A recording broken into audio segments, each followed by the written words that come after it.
हरे कृष्णा, राधे राधे। स्वागत है आप सभी का गोविंद भजो चैनल पर। आज के इस वीडियो में हम सुनेंगे श्री सत्यनारायण भगवान की व्रत कथा। एक समय की बात है, नैषिरण्य तीर्थ में शौनकादि 88,000 ऋषियों ने श्री सूत जी से पूछा, हे प्रभु, इस कलयुग में वेद विद्या रहित मनुष्यों को प्रभु भक्ति किस प्रकार मिल सकती है तथा उनका उद्धार कैसे होगा। हे मुनि श्रेष्ठ, कोई ऐसा तप बताइए जिससे थोड़े समय में ही पुण्य मिले और मनवांचित फल भी मिल जाए। इस प्रकार की कथा सुनने की हम लोग इच्छा रखते हैं। सभी शास्त्रों के ज्ञाता सूत जी बोले, हे वैष्णवों में पूज्य, आप सभी ने प्राणियों के हित की बात पूछी है, इसलिए मैं एक ऐसे श्रेष्ठ व्रत के बारे में आप लोगों को जरूर बताऊंगा जिसके बारे में नारद जी ने श्री लक्ष्मी नारायण जी से पूछा था और श्री लक्ष्मीपति श्री हरि ने नारद जी से कहा था। आप भी इसे सुनिए। एक समय की बात है, श्री नारद जी दूसरों के हित की इच्छा के लिए अनेकों लोकों में घूमते हुए मृत्युलोक में जा पहुंचे। यहाँ उन्होंने अनेक योनियों में जन्मे सभी मनुष्यों को अपने कर्मों के अनुसार पीड़ा झेलते हुए देखा। उनका दुख देख नारद जी सोचने लगे कि ऐसा क्या किया जाए जिससे निश्चित रूप से मानव के दुखों का अंत हो जाए। इसी विचार पर मनन करते हुए वह विष्णु लोक में गए। वहां वह नारायण की स्तुति करने लगे और बोले, हे भगवान, आप अत्यंत शक्ति से संपन्न हैं, निर्गुण स्वरूप, सृष्टि के कारण भक्तों के दुख को दूर करने वाले हैं। आपको मेरा प्रणाम। नारद जी की स्तुति सुन विष्णु भगवान बोले, मुनि श्रेष्ठ, आपके मन में क्या बात है उसे निसंकोच कहिए। इस पर नारद जी बोले कि मृत्युलोक में अनेक योनियों में जन्मे मनुष्य अपने कर्मों के द्वारा अनेकों दुख से दुखी हो रहे हैं। हे प्रभु, आप ये बताइए कि वो मनुष्य थोड़े प्रयास से ही अपने दुखों से कैसे छुटकारा पा सकते हैं। तब श्री हरि बोले, हे नारद, मनुष्यों की भलाई के लिए तुमने बहुत उत्तम प्रश्न पूछा है। स्वर्गलोक व मृत्युलोक दोनों में एक दुर्लभ उत्तम व्रत है जो पुण्य देने वाला है। आज प्रेमवश होकर मैं उसे तुमसे कहता हूँ। श्री सत्यनारायण भगवान का व्रत अच्छी तरह से विधान पूर्वक करके मनुष्य तुरंत ही यहाँ सुख भोग कर मरने पर मोक्ष पाता है। श्री हरि के वचन सुनकर नारद जी बोले कि उस व्रत का क्या फल है प्रभु, और उसका विधान क्या है। यह व्रत किसने किया था, इस व्रत को किस दिन करना चाहिए, आप सभी कुछ विस्तार से बताइए। नारद जी की बात सुनकर फिर श्री हरि बोले, दुख व शोक को दूर करने वाला, यह सभी स्थानों पर विजय दिलाने वाला है।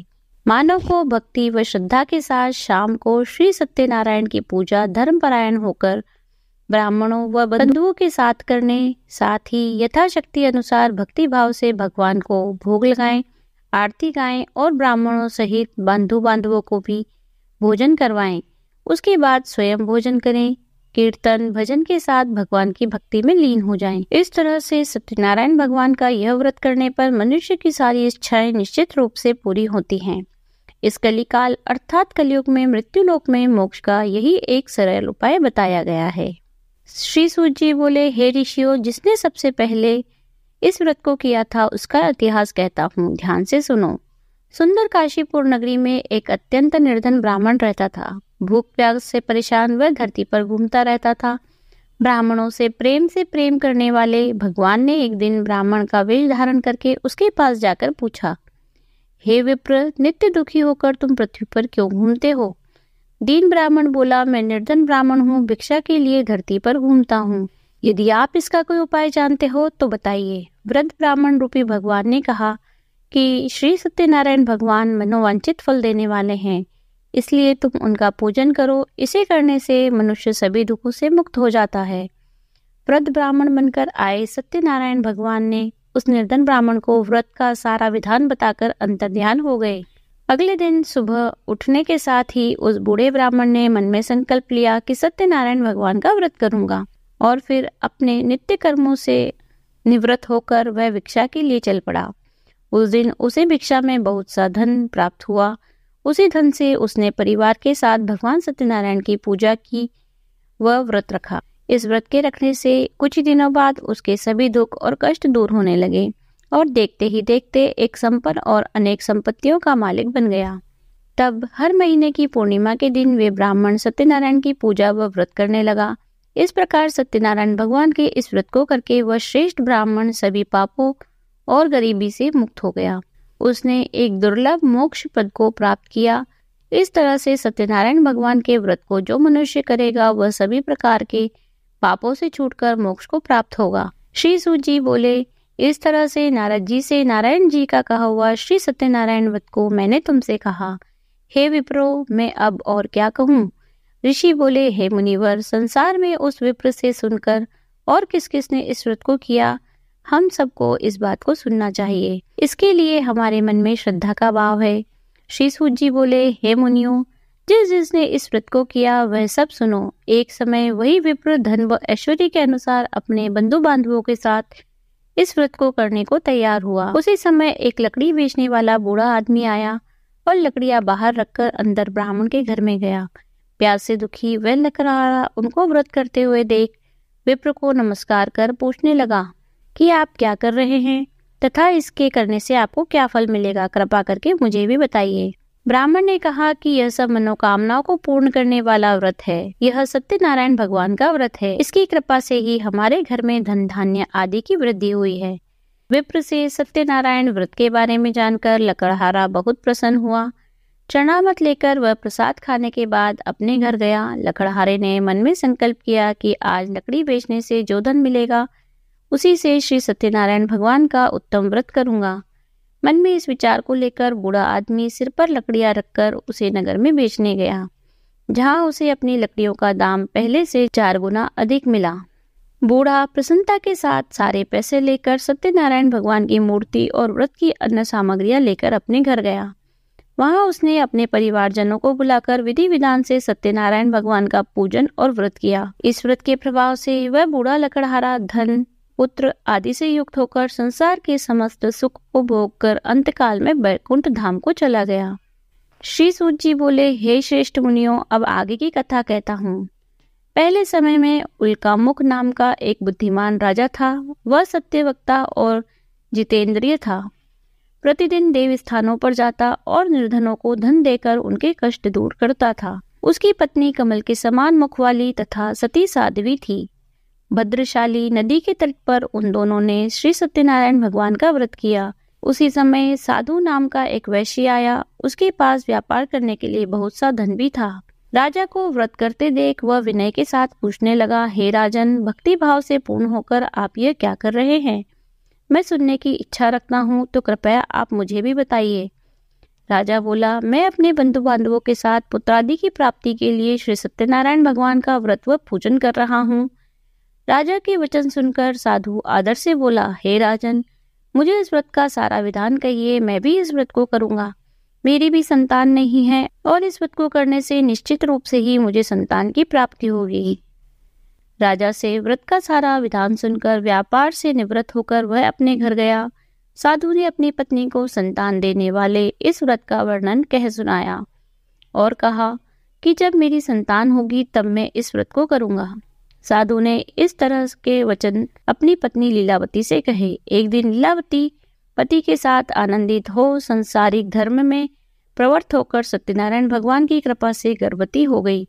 10वें महीने में उसके गर्भ से एक सुंदर कन्या ने जन्म लिया। माता पिता ने अपनी कन्या का नाम कलावती रखा। एक दिन कलावती की माँ लीलावती ने अपने पति को याद दिलाया कि आपने सत्यनारायण भगवान के जिस व्रत को करने का संकल्प किया था उसे करने का समय आ गया है, आप इस व्रत को कीजिए। साधु बोला, हे प्रिय, मैं इस व्रत को उसके विवाह पर करूंगा। इस प्रकार अपनी पत्नी को आश्वासन देकर वह नगर में चला गया। साधु ने एक बार नगर में अपनी कन्या को सखियों के साथ देखा तो उसे लगा कि उसकी कन्या अब विवाह योग्य हो चुकी है और उसने कन्या के योग्य वर ढूंढना शुरू कर दिया। इस बात को ध्यान में रखते हुए साधु एक नगर में पहुंचा और वहां देखभाल कर लड़की के सुयोग्य वाणिक के पुत्र को ले आया। सुयोग्य लड़के को देख साधु ने बंधु बांधवों को बुलाकर अपनी पुत्री का विवाह कर दिया। लेकिन दुर्भाग्य की बात यह कि साधु ने अभी तक श्री सत्यनारायण भगवान का व्रत नहीं किया। इस पर श्री भगवान क्रोधित हो गए और श्राप दिया। अपने कार्य में कुशल साधु बनिया जमाई को लेकर समुद्र के पास रत्नासारपुर नगर में गया। वहां जाकर दामाद ससुर दोनों मिलकर चंद्रकेतु राजा के नगर में व्यापार करने लगे। एक दिन भगवान सत्यनारायण की माया से एक चोर राजा का धन चुराकर भाग रहा था। उसने राजा के सिपाहियों को अपना पीछा करते हुए देखा तो चुराया हुआ धन वहां रख दिया जहां साधु अपने जमाई के साथ ठहरा हुआ था। राजा के सिपाहियों ने साधु वैश्य के पास राजा का धन पड़ा देखा तो वह ससुर जमाई दोनों को बांधकर प्रसन्नता से राजा के पास ले गए और कहा कि उन दोनों चोरों को हम पकड़ लाए हैं, आप आगे की कार्रवाई की आज्ञा दें। राजा की आज्ञा से उन दोनों को कठिन कारावास में डाल दिया गया और उनका सारा धन भी उनसे छीन लिया गया। श्री सत्यनारायण भगवान के श्राप से साधु की पत्नी भी बहुत दुखी हुई। घर में जो धन रखा था उसे भी चोर चुरा ले गए। शारीरिक तथा मानसिक पीड़ा व भूख प्यास से अति दुखी और अन्य की चिंता में लीलावती एक ब्राह्मण के घर गई। वहां उसे श्री सत्यनारायण भगवान का व्रत होते देखा, फिर कथा भी सुनी। वहां प्रसाद ग्रहण कर वह रात को घर वापस आई। माता के कलावती से पूछने पर कि पुत्री, अब तक तुम कहाँ थी, तेरे मन में क्या है? कलावती ने अपनी माता से कहा, हे माता, मैंने एक ब्राह्मण के घर में श्री सत्यनारायण भगवान का व्रत देखा है। कन्या के वचन सुनकर लीलावती भगवान के पूजन की तैयारी करने लगी। लीलावती ने परिवार व बंधुओं के सहित सत्यनारायण भगवान का पूजन किया और उनसे वर मांगा कि मेरे पति तथा जमाई शीघ्र ही घर आ जाएं। साथ ही यह प्रार्थना भी की कि हम सबका अपराध क्षमा करें। श्री सत्यनारायण भगवान इस व्रत से संतुष्ट हो गए और राजा चंद्रकेतु को सपने में दर्शन देकर कहा, हे राजन, तुम उन दोनों वैश्यों को छोड़ दो और तुमने उनका जो धन लिया है वह भी उन्हें वापस दे दो। अगर ऐसा नहीं किया तो मैं तुम्हारा धन, राज्य व संतान सभी कुछ नष्ट कर दूंगा। राजा को यह सब कहकर वे अंतर्ध्यान हो गए। प्रातःकाल सभा में राजा ने अपना सारा सपना सुनाया, फिर बोले कि उन दोनों को कैद से मुक्त कर सभा में लाओ। दोनों ने आते ही राजा को प्रणाम किया। राजा बोला, महानुभाव, भाग्यवश ऐसा कठिन दुख तुम्हें प्राप्त हुआ, लेकिन अब तुम्हें कोई भय नहीं है। ऐसा कहकर राजा ने उन दोनों को नए वस्त्राभूषण पहनाए और जितना उनका धन लिया था सभी कुछ दुगना वापस कर दिया। दोनों वैश्य अपने घर को चल दिए। श्री सूत जी बोले, वैश्य ने मंगलचार कर अपनी यात्रा आरंभ की और अपने नगर की ओर चल दिया। उनके थोड़ी दूर जाने पर दंडी वेशधारी श्री सत्यनारायण भगवान ने उनसे पूछा, हे साधु, तेरी नाव में क्या है? अभिवाणी वणिक हंसता हुआ बोला, हे दंडी, आप क्यों पूछते हो? क्या धन लेने की इच्छा है? मेरी नाव में तो बेल व पत्ते भरे हुए हैं। वैश्य के कठोर वचन सुनकर भगवान बोले, तुम्हारा वचन सत्य है। दंडी ऐसे वचन कहकर वहां से दूर चले गए। कुछ दूर जाकर समुद्र के किनारे बैठ गए। दंडी के जाने के बाद साधु वैश्य ने नित्य क्रिया के पश्चात नाव को ऊंची उठाकर देखा तो अचंबा माना और नाव में बेल पत्ते आदि देख वह मूर्छित हो जमीन पर गिर पड़ा। वापस होश आने पर वह अत्यंत शोक में डूब गया। तब उसका दामाद बोला कि आप शोक न मनाएं, यह दंडी का शाप है, इसलिए हमें उनकी शरण में जाना चाहिए, तभी हमारी मनोकामना पूर्ण होगी। दामाद की बात सुनकर वह दंडी के पास पहुंचा और अत्यंत भक्तिभाव से नमस्कार करके बोला, मैंने आपसे जो असत्य वचन कहे थे उसके लिए मुझे क्षमा कर दीजिए। ऐसा कहकर वह रोने लगा।